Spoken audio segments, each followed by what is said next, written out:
September 15వ తేదీన US president Joe Biden ఒక కొత్త ట్రైలేటరల్ అలయన్స్ అరేంజ్మెంట్ అనౌన్స్ చేశారు.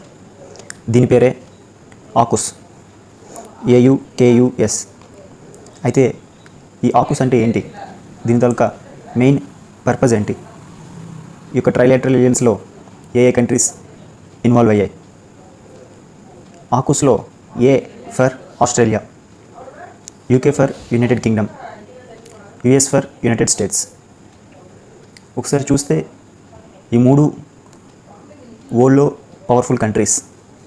సో ఈ మూడు ఒక ట్రైలేటరల్ అలయన్స్ అనేది ఫామ్ చేసాయంటే ఖచ్చితంగా వరల్డ్లో ఉన్న రిమైనింగ్ కంట్రీస్ ఆలోచించడం మొదలు పెడతాయి.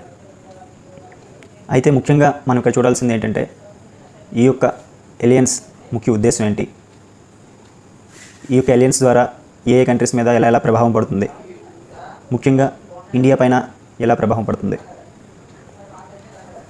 జో బైడెన్ ఈ యొక్క ట్రైలేటరల్ అలయన్స్ అనౌన్స్ చేసేటప్పుడు ఆయన ఏమన్నారంటే ఈ యొక్క ఆకుస్ యొక్క ముఖ్య ఎయిమ్ ఏంటంటే 21st సెంచరీలో వచ్చే థ్రెట్స్ని ఫేస్ చేయడానికి ఈ యొక్క ట్రైలేటరల్ అరేంజ్మెంట్ అనేది ఫామ్ చేశారు అని చెప్పబడింది. అయితే ఈ యొక్క ట్రైలేటరల్ అరేంజ్మెంట్ కిందన ఆస్ట్రేలియాకి US nuclear powered submarine technology అనేది ట్రాన్స్ఫర్ చేస్తుంది. వితిన్ 18 monthsలోని ఈ యొక్క టెక్నాలజీ అనేది USA ఆస్ట్రేలియాకి ట్రాన్స్ఫర్ చేయబోతుంది. అయితే ఈ టెక్నాలజీ మెరిటైమ్ సెక్యూరిటీలో గేమ్ చేంజర్ అని చెప్పుకోవచ్చు. ఇటువంటి టెక్నాలజీ USA ఇంతకుముందు ఎవరికైనా షేర్ చేసింది అంటే అది ఇంకెవరో కాదు, యునైటెడ్ కింగ్డమ్. సో ఈ టెక్నాలజీ ఎప్పుడైతే ఆస్ట్రేలియాకి USA ట్రాన్స్ఫర్ చేసిందో, సో ఈ యొక్క స్టెప్ ఇతర కంట్రీస్ పైన ఎలా ప్రభావం పడింది ఒకసారి చూసుకుంటే ముందుగా మనం కన్సిడర్ చేయాల్సింది ఫ్రాన్స్. ఎందుకంటే ఈ యొక్క ఆకుస్ ఫామ్ అవ్వకముందు ఆస్ట్రేలియా ఫ్రాన్స్తో ఒక పెద్ద ఒప్పందం కుదుర్చుకుంది. $90 బిలియన్ ప్రాజెక్ట్ ఆస్ట్రేలియాకి ఫ్రాన్స్కి మధ్యన అయింది. ఈ ప్రాజెక్ట్ కిందన ఫ్రాన్స్ ఆస్ట్రేలియాకి కన్వెన్షనల్ సబ్మెరైన్స్ మ్యానుఫ్యాక్చర్ చేసి ఇవ్వబోతుంది. అయితే ఎప్పుడైతే ఈ ఆకుస్ ట్రైలేటరల్ అరేంజ్మెంట్ ఈ 3 కంట్రీస్కి కుదిరిందో USA ఆస్ట్రేలియాకి కన్వెన్షనల్ పక్కన పెట్టండి, ఏకంగా న్యూక్లియర్ పవర్డ్ సబ్మెరైన్ టెక్నాలజీ ఇవ్వబోతుంది. సో ఆస్ట్రేలియా ఈ యొక్క ఫ్రాన్స్తో ఈ డీల్ క్యాన్సిల్ చేసుకుంది. సో ఫ్రాన్స్ ఏమని కామెంట్ చేసింది అంటే ఆస్ట్రేలియా ద్రోహం చేసింది, బిట్రేయల్ చేసింది అని కామెంట్ చేసింది. అక్కడితో ఆగకుండా ఫ్రాన్స్ USAలో ఉన్న ఆస్ట్రేలియా ఉన్న ఫ్రాన్స్ తాలూకా డిప్లొమాట్స్ని బ్యాక్కి పిలుచుకుంది. సో ఈ విధంగా ఫ్రాన్స్ ఈ యొక్క ఆకుస్ పైన రియాక్ట్ అయింది. సో ఈ ట్రైలేటరల్ అలయన్స్ ఫామ్ అయిన తర్వాత రియాక్ట్ అయిన ఇంకొక ఇంపార్టెంట్ కంట్రీ ఏదంటే అది చైనా. చైనా ఏమన్నదంటే రీజనల్ పీస్కి అండర్మైన్ చేస్తాయి ఇటువంటి రీజనల్ గ్రూప్స్ అని చైనా అభిప్రాయపడింది. అదేవిధంగా ఇటువంటి రీజనల్ గ్రూప్స్ ఒక ఆర్మ్స్ రేస్ని మరింత ఇంటెన్సిఫై చేస్తుంది అని కూడా చైనా మెన్షన్ చేసింది. సో ఈ యొక్క ఆకుస్ యొక్క ముఖ్య ఉద్దేశం చైనాని కంట్రోల్ చేయడానిక లేకపోతే ఆస్ట్రేలియాకి టెక్నాలజీ ట్రాన్స్ఫర్ చేయడానిక అనేది ఆలోచించాల్సింది. నెక్స్ట్ రియాక్ట్ అయిన ఇంపార్టెంట్ కంట్రీస్లో ఇంకోటి ఏంటంటే న్యూజిలాండ్ చాలా సంవత్సరాల క్రితం ఈ యొక్క న్యూక్లియర్ పవర్డ్ సబ్మెరైన్స్ అనేది వాటి న్యూజిలాండ్ కంట్రీ యొక్క వాటర్స్లో వాటిని బ్యాన్ చేసింది న్యూజిలాండ్. సో ఎప్పుడైతే న్యూజిలాండ్ నైబర్ కంట్రీ ఆస్ట్రేలియా ఈ యొక్క nuclear powered submarine technology USA నుంచి తీసుకుందో న్యూజిలాండ్ ఏమని చెప్పిందనంటే ఇటువంటి న్యూక్లియర్ పవర్డ్ సబ్మెరైన్స్ వాటి యొక్క న్యూజిలాండ్ యొక్క వాటర్స్లో అలౌ చేయము అని న్యూజిలాండ్ ఒక ఇంటిమేషన్ అనేది ఇవ్వడం జరిగింది. సో ఈ విధంగా వివిధ కంట్రీస్ వాటి తాలూకా కన్సర్న్ అనేది ఎక్స్ప్రెస్ చేశాయి. సో ఏదైతేనేమి ఈ యొక్క కొత్త గ్రూప్, ఈ యొక్క కొత్త ట్రైలేటరల్ అలయన్స్ ఒక వరల్డ్లో ఏమైనా మార్పు తేగలదా, ఒక వరల్డ్లో ఏమైనా కొత్తదనం తేగలదా, గేమ్ చేంజర్ అవ్వగలదా అని ఒకసారి చూసుకుంటే ఇటువంటి గ్రూప్స్ ఆల్రెడీ ఎగ్జిస్ట్ అయి ఉన్నాయని చెప్పుకోవచ్చు. ఎలా అంటే ఫర్ ఎగ్జాంపుల్ 5 ఐస్ అనే ఒక ఇంటెలిజెన్స్ షేరింగ్ అలయన్స్ గ్రూప్ అనేది ఉంది. ఈ 5 ఐస్ ఈ యొక్క అలయన్స్ గ్రూప్లో ప్రెజెంట్ ఉన్న ఈ ఆకుస్లో ఉన్న 3 కంట్రీస్, అదే ఆస్ట్రేలియా, యునైటెడ్ కింగ్డమ్, USA తో పాటు న్యూజిలాండ్ మరియు కెనడా కూడా ఉన్నాయి. సో ఈ 5 ఐస్ అనేది ఈ యొక్క ఆకూస్ కంటే పెద్ద గ్రూప్. సో మరి ఈ 5 ఐస్ కంటే ఈ ఆకూస్ ఏ విధంగా ఈ యొక్క సెక్యూరిటీలోని ఈ యొక్క న్యూ థ్రెట్స్ ఫేస్ చేయడంలోని ఏ విధంగా ఇది ముందున్న 5 ఐస్ కంటే ఇది ఏ విధంగా ఎక్కువని ప్రూవ్ చేసుకోగలదో మనం చూడాలి. ఇంకొక మనం గ్రూప్ తీసుకుంటే క్వాడ్ అని పిలుస్తాం. ఈ యొక్క క్వాడ్రిలేటరల్ గ్రూప్లో 4 కంట్రీస్ ఉన్నాయి. చాలా ఇంపార్టెంట్ కంట్రీస్ ఇవి. USA, India, Australia and Japan. వీటి తలక ఈ 4 యొక్క కంట్రీస్ ముఖ్య ఉద్దేశం ఏంటంటే చైనా యొక్క ఎక్స్పాన్షనిజం, ఈ యొక్క సౌత్ చైనా సీలోని చైనా యొక్క ఎక్స్పాన్షనిజం కంట్రోల్ చేయడానికి ఫామ్ అయిన గ్రూపే ఈ యొక్క క్వాడ్రిలేటరల్ గ్రూప్. సో ఈ యొక్క ఆకూస్ చూసుకుంటే యునైటెడ్ కింగ్డమ్ తప్ప మిగతా ఆస్ట్రేలియా, USA ఈ క్వాడ్రిలేటరల్లో ఉన్నాయి. ఒకవేళ యునైటెడ్ కింగ్డమ్తో గ్రూప్ ఫామ్ చేసుకోవాలనుకుంటే యునైటెడ్ కింగ్డమ్ని ఇందులో చేర్చుకోవాల్సింది. సో అది one of the choice. So United Kingdom చేర్చుకోకూడదు అనుకుందేమో మరి USA. అందుకే కొత్తగా యునైటెడ్ కింగ్డమ్తో సపరేట్గా ఈ యొక్క క్వాడ్రిలేటరల్లో జపాన్ని, ఇండియాని వదిలేసి ఆస్ట్రేలియాని పిక్ చేసుకుంది. సో స్పెసిఫిక్గా ఆస్ట్రేలియాని పిక్ చేసుకొని ఈ యొక్క ఆకూస్ గ్రూప్ ట్రైలేటరల్ అలయన్స్ ఫామ్ చేయడానికి ముఖ్య ఉద్దేశం ఏంటో తెలియాల్సి ఉంది. సో ఈ విధంగా డిఫరెంట్ కంట్రీస్ డిఫరెంట్ పెర్సెప్షన్స్తో వాటి తాలూకా కన్సర్న్స్ని ముందు పెట్టాయి. సో ఇప్పుడు మనం ఇవిలా అన్ని పక్కన పెట్టి అసలు ఇండియా పైన ఇది ఏ విధంగా ప్రభావం పడుతుంది, సో అసలు ఇండియా ఏ విధంగా ఫీల్ అవ్వాలి, ఇండియా ఎప్పుడు ఫీల్ అవుతుంది, ఈ మధ్యన ఎప్పుడు ఫీల్ అవుతూ ఉంటుంది USA అనేది ఇండియాకి ఒక బెస్ట్ ఫ్రెండ్ అని. సో ఇండియా ఎప్పుడైతే ఈ యొక్క USA ఇండియాని వదిలి తన పక్కనే ఇండియన్ ఓషన్లో ఉన్న ఈస్టర్న్ ఇండియన్ ఓషన్లో ఉన్న ఆస్ట్రేలియాకి ఈ టెక్నాలజీ ట్రాన్స్ఫర్ చేసింది USA. సో దీన్ని ఇండియా ఏ విధంగా తీసుకోవాలి మరి? సో ఇండియా ఏ విధంగా తీసుకోవాలంటే ఇండియా ముందు 2 దారులు ఉన్నాయి. ఒకటి ఏంటంటే ఇండియా ఒక విధంగా ఆనందపడాలి. ఎందుకంటే ఇచ్చింది ఎవరికి, ఇక టెక్నాలజీ USAకి ఇచ్చింది ఎవరికి?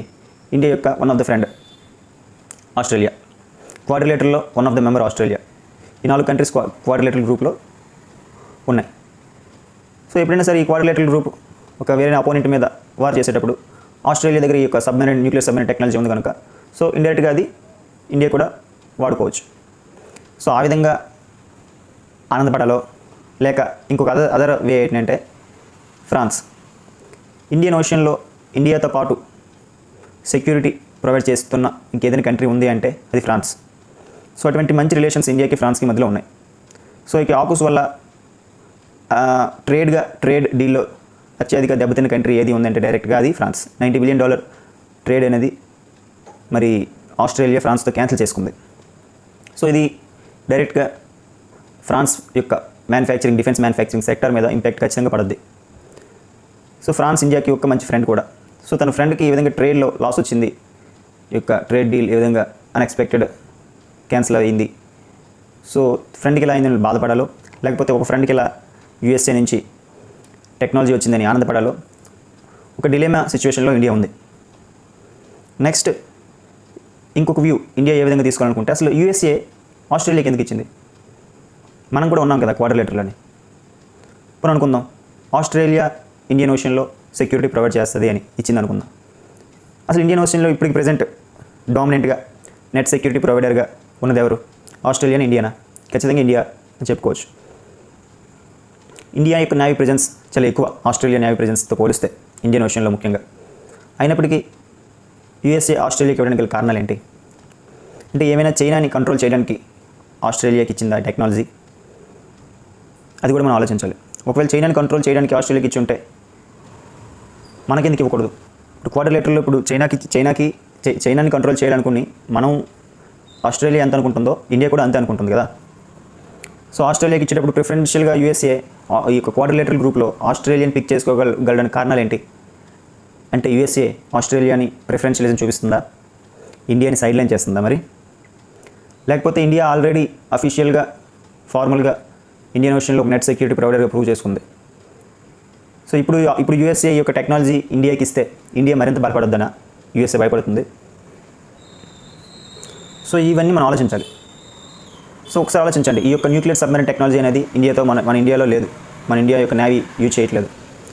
So next India ocean never country Australia దగ్గర కూడా వచ్చింది. సో ఇప్పుడు ఆస్ట్రేలియా యొక్క డామినెన్స్ అని పెరుగుతుంది ఖచ్చితంగా. సో ఆస్ట్రేలియా ఇప్పుడు ఈస్టర్న్ ఇండియన్ ఓషియన్ అంతా ఇప్పుడు ఆస్ట్రేలియా వాటి తాలూకా న్యూక్లియర్ సబ్మెరైన్ టెక్నాలజీస్ని డిప్లాయ్ చేస్తుంది. ఇండియా దగ్గర ఈ టెక్నాలజీ లేదు.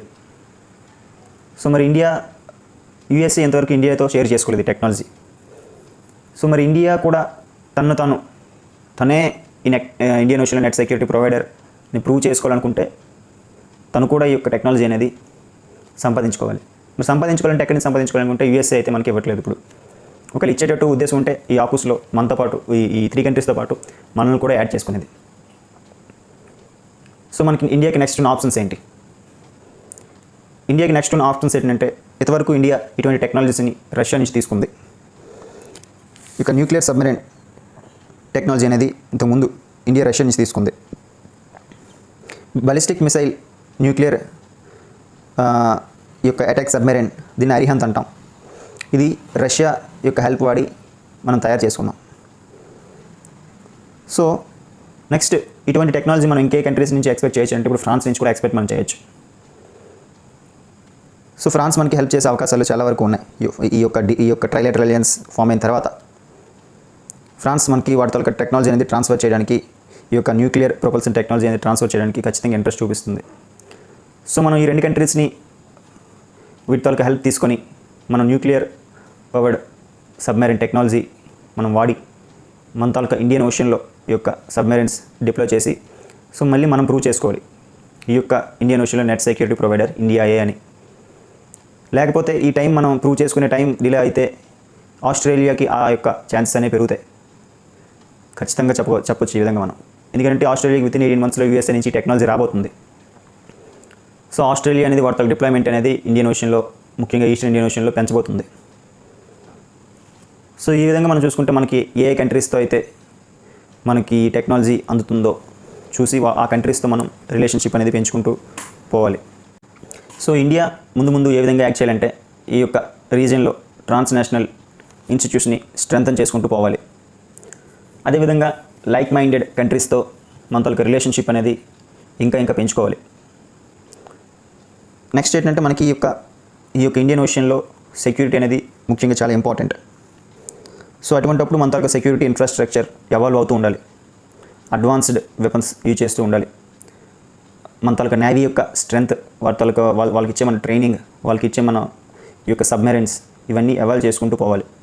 సో ఈ ప్రాసెస్లో వెళ్ళేటప్పుడు మనం చాలా కంట్రీస్ హెల్ప్ తీసుకున్నా పర్లేదు, తీసుకొని ద ఫైనల్ ఏంటంటే మనం ఈ ఇండియన్ ఓషన్లో ఇండియాయే నెట్ సెక్యూరిటీ ప్రొవైడర్ అని కాన్స్టెంట్గా ప్రూవ్ చేసుకుంటూ ఒక స్ట్రాటజిక్గా ఆలోచిస్తూ ముందుకు పోవాలి.